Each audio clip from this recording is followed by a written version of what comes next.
companheiros, companheiros de estudo do Livro dos Espíritos, em especial os companheiros da Casa do Caminho. Cá estamos nós para darmos continuidade aos nossos estudos, lembrando que nós estamos tratando do capítulo 4, que trata da pluralidade das existências.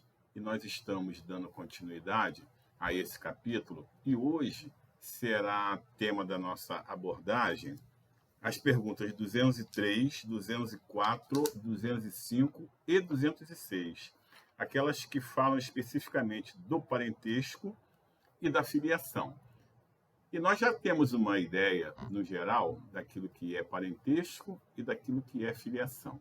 Parentesco nada mais é do que a descendência da mesma árvore genealógica que faz com que nós sejamos tratados como parentes, né?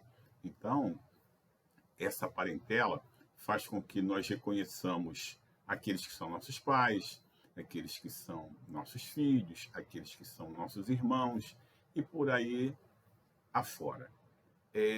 Temos também alguns tipos de parentelas, né? A lei civil trata da parentela de primeiro grau, de segundo grau, de terceiro grau, assim como trata da descendência, que essa descendência pode ser aquela direta ou aquela que é lateral. Não vamos nos adentrar muito no que se refere a esse tipo de parentela, porque seria muito técnico falar disso, até porque nós vamos enveredar por um outro caminho e vamos fazer uma outra abordagem, tendo em vista que o que nos interessa nesse momento é exatamente a parentela espiritual. Então, nós vamos tratar da parentela espiritual, dando foco na parentela física, na parentela corporal, para traçarmos alguns diferenciais e também para que possamos entender bem o que significa uma coisa e o que significa outra coisa, sendo certo que, em relação àquilo que nós temos por parentela espiritual, nós já fomos há muito informados que o espírito não descende do espírito. Como funciona isso? Como é que isso se dá? Vejamos bem. Vamos tratar da descendência direta. Descendente, ascendente, ou seja, o meu ascendente mais próximo são os meus pais, seguidos dos meus avós, dos meus bisavós. Os meus descendentes são aqueles que descendem de mim. Estamos falando da parentela física, tá? Da parentela corporal. Então, aqueles que descendem de mim são meus filhos, são meus netos, são meus bisnetos. Essa é a descendência em linha reta. Essa que nós conhecemos mais comumente. Aquela que nós falamos anteriormente, que são as descendências não, desculpe, a parentela corporal, mas que estão numa linha que podemos dizer lateral, quando nós olhamos para os lados, quem nós vemos? Nós vemos os nossos tios, nós vemos os nossos irmãos, nós vemos os nossos primos, ou todos aqueles parentes que não estão ligados a nós através dessa linha reta. Ou seja, olhamos para cima, nós vemos os nossos ascendentes, pais, avós, bisavós. Olhamos para baixo, nós vemos os nossos filhos, netos e bisnetos, sempre nessa linha reta. E quando nós estamos tratando dessa parentela espiritual, muda tudo. Porque nesse aspecto não existe a consanguinidade. E a consanguinidade é proveniente tão somente daquilo que o corpo físico proporciona, propicia. Então, eu posso ser um parente, espiritualmente falando, de qualquer companheiro, de qualquer pessoa, e não ter nenhum traço de descendência, de ascendência, ou dessa parentela que nós tratamos como parentela física, a parentela corporal.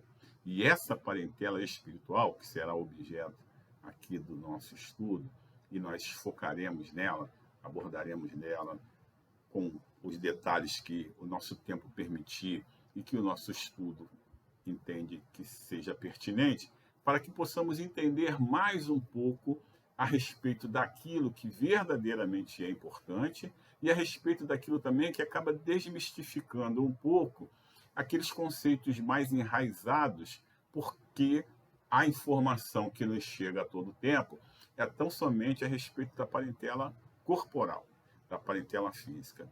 Mas e quando falamos dessa parentela espiritual? Vamos a ela. Quando nós falamos dessa parentela, como é que eu distingo uma parentela espiritual em se tratando de alguém ou de um espírito que foi meu parente ou que é meu parente nesse momento e eu sequer sabe, tenho conhecimento, porque ele não está nessa parentela corporal.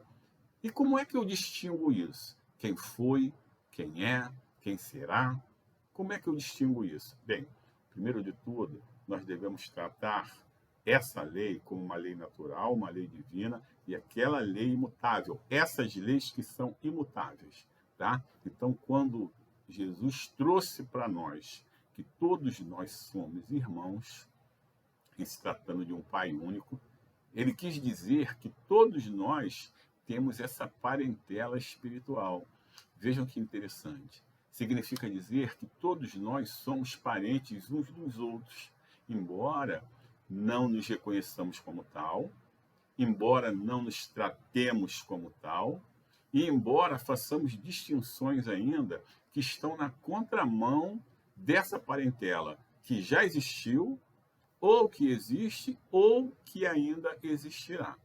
Isso tudo por força de alguns conceitos, de algumas viciações que nós ainda trazemos muito vivas em nós e que fazem com que a gente se aparte daquilo que não nos é conveniente, que não nos é favorável, ou que o nosso orgulho não aceita, ou que a nossa vaidade afasta.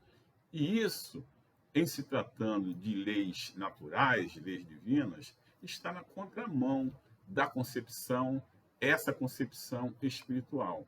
Está na contramão daquilo que o nosso Pai maior, esse Pai de amor, faz com que tudo seja encadeado numa engenharia universal, exatamente para que nós nos reconheçamos todos igualmente irmãos, igualmente parentes, espiritualmente falando, e para que nós estabeleçamos a melhor sintonia naquilo que se refere à lei de amor. E nós vamos ali na frente falar um pouco mais a respeito disso, justamente nesses favorecimentos ou nesses aspectos reais que podem fazer com que tudo se desencadeie da melhor forma e seja percebido por nós da melhor forma. Por ora, vamos começar aqui pela pergunta 203, em que Kardec pergunta assim aos espíritos: transmitem os pais aos filhos uma parcela de sua alma ou se limitam a lhes dar a vida animal, a que mais tarde outra alma vem adicionar à vida moral? Nesse aspecto, nós já estudamos um pouquinho mais ali atrás que nenhum corpo físico tem duas almas. Somos animados por um só espírito, né? Não vamos esquecer que alma é esse estado que nos encontramos, de encarnados. O espírito na carne, tratamos como alma.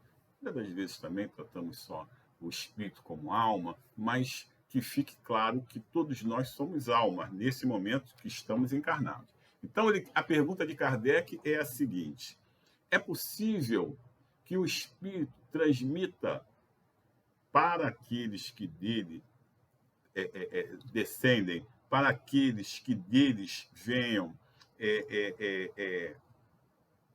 a ser objeto de uma continuidade? O filho, por exemplo. O meu pai transmitiu como espírito para mim algo que seja daquele espírito? E a resposta é a seguinte: não. O espírito não transmite nada para o outro espírito. O que temos em relação ao outro espírito são afinidades. E essas afinidades fazem com que, às vezes, até a gente se identifique mais, goste mais, tenha mais simpatia, mas que fique claro o seguinte: a alma, o corpo físico, nesse momento, é habitado por um só espírito. Então, não podemos dizer o seguinte: a semelhança é daquele espírito. O proceder é de um outro espírito que vem estar doando aquilo que é de temperamento, aquilo que é da emoção, aquilo que é do proceder, não. O espírito é indivisível. E tudo que se encontra em nós, que é característica do nosso espírito, é de um único procedimento, ou de uma única descendência, se assim queremos dizer. Ou seja, esse espírito tem tudo.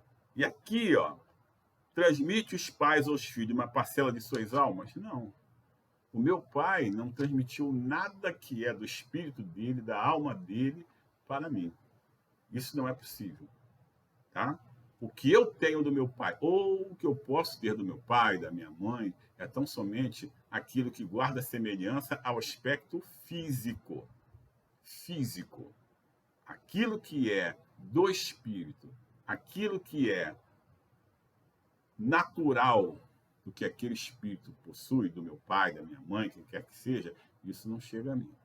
Cada espírito é único, cada espírito é indivisível, cada espírito, na sua condição plena de espírito, não transmite a outro espírito nenhum tipo de singularidade. Mas eu conheço alguém que é igualzinho ao pai dele, que é igualzinho à mãe dele. Não foi porque esse filho herdou daquele espírito aquele tipo de singularidade? Não, não. Mas espíritos afins se atraem. Então pode ser que a minha afinidade fez chegar para a minha convivência, na condição de filho, de neto, fez chegar até mim aquilo que também é uma particularidade do outro. Nós somos afins. E os afins acabam se buscando, acabam se atraindo. Mas que fique claro o seguinte: esse aspecto que é do espírito, isso não se transmite. E aí, nesse momento, o que nós temos é que